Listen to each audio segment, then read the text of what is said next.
I have my guest in the studio, and it's George Moghalu, Managing Director, National Inland Waterways Authority, NIWA. You're welcome to Weekend File. Thank you very much for having me.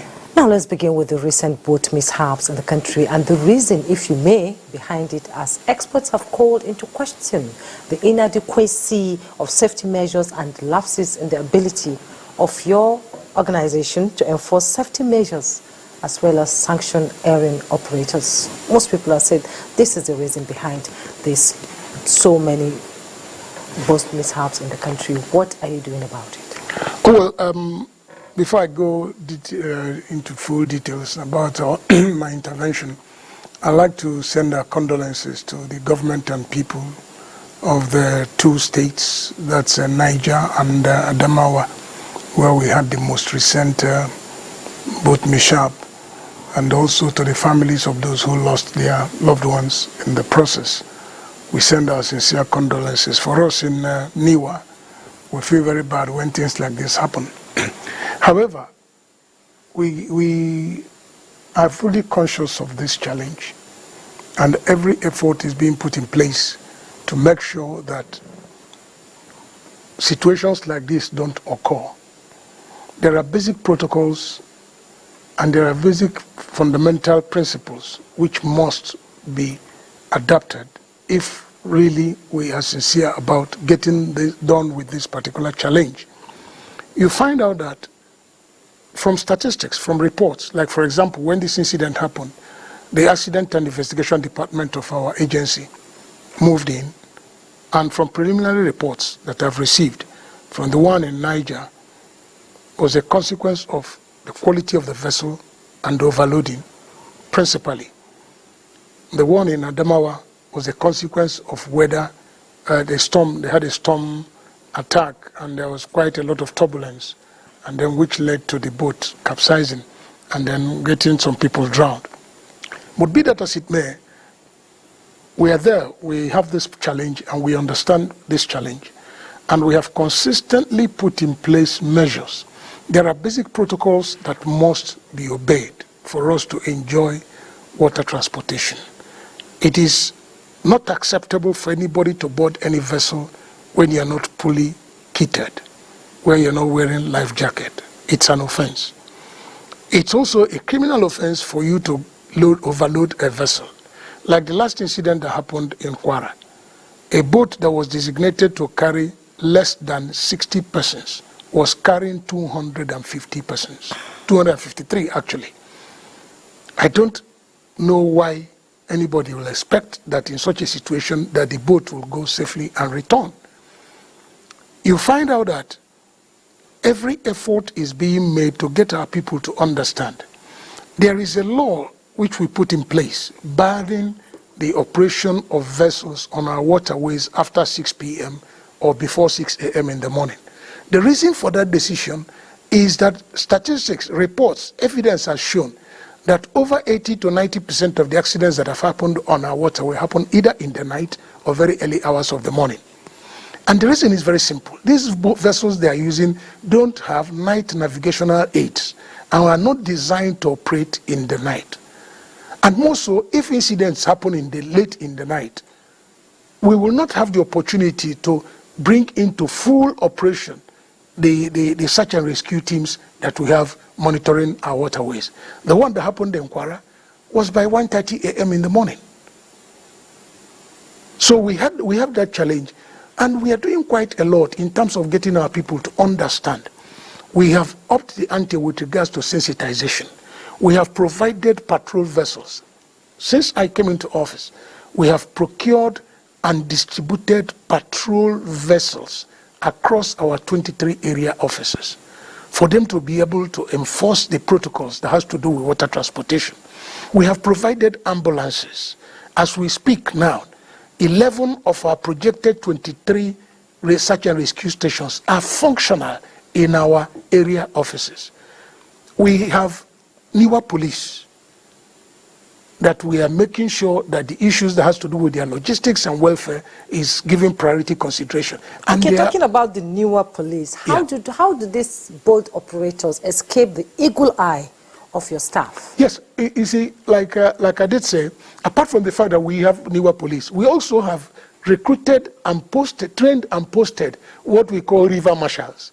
We chose them from the various communities where we are sending them back to, because they have the advantage of easy communication, trust and confidence. They will trust their people more than they will trust me as a person coming there to sell this message. But you find out that when we have policed all the jetties, all the established point of movement, you will see our people taking rickety vessels and going to river banks and then start operating their vessels there and loading passengers. In most cases, they are not wearing life jackets. Most cases, the vessels are overloaded. Most cases, unregistered and certified vessels are put into use. So by the time they move and then we find out, we go there. Before then, accident may have happened.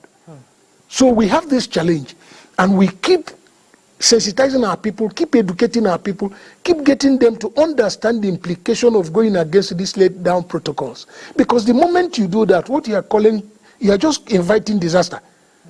And we cannot sit back and keep watching, allowing our people to fall victim. It is very, very unfortunate, but that is the situation we have found ourselves with. Indeed. But we'll keep fighting it.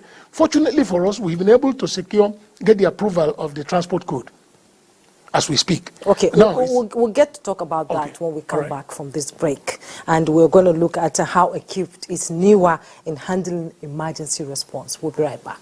But Moghalu, MD, National Inland Waterways Authority, NIWA, is still in the studio. You have a lot on your plate. We saw from these reports from Mina and Port Harcourt, people saying they are like fish. They can fish, and they can just swim and not use life jackets. You've been distributing life jackets out there for quite a long time. What happens to these life jackets? And before we went on this break, you were talking about, a transport code. What is it all about, and when will implementation commence? Let me start from the transport code. We have already started the implementation. The beautiful thing about it is that the penalties, as enumerated in this transport code, is enough to deter people. Now you can even go to up to 10 years imprisonment without option of fine. There are very stringent penalties contained in the transport code, and we are enforcing it now to the fullest. You can impound and destroy vessels that you consider that are not river-worthy, that should not carry passengers. We get them, we destroy them. Prior to this time, you couldn't have, because the fine is there. You fine 500 naira, you fine 1,000 naira. So people put their fine in advance in their pocket before they now go to commit the offense. But now they cannot take that gamble. It's a very strong deterrent, and we are going to enforce it to the fullest. Then the issue of life jackets, I'm happy that from the report on TV, somebody was bold enough to tell you that that there are fishes that in their area, they all can swim. But I keep telling them that even fishes die in water. So we must all try and do what is important.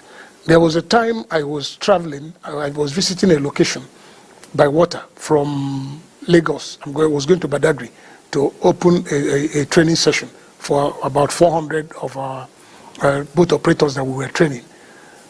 And in the course of our trip, I saw a vessel loaded with passengers. Of all of them, just only one person was wearing a life jacket. I ordered the vessel to be impounded.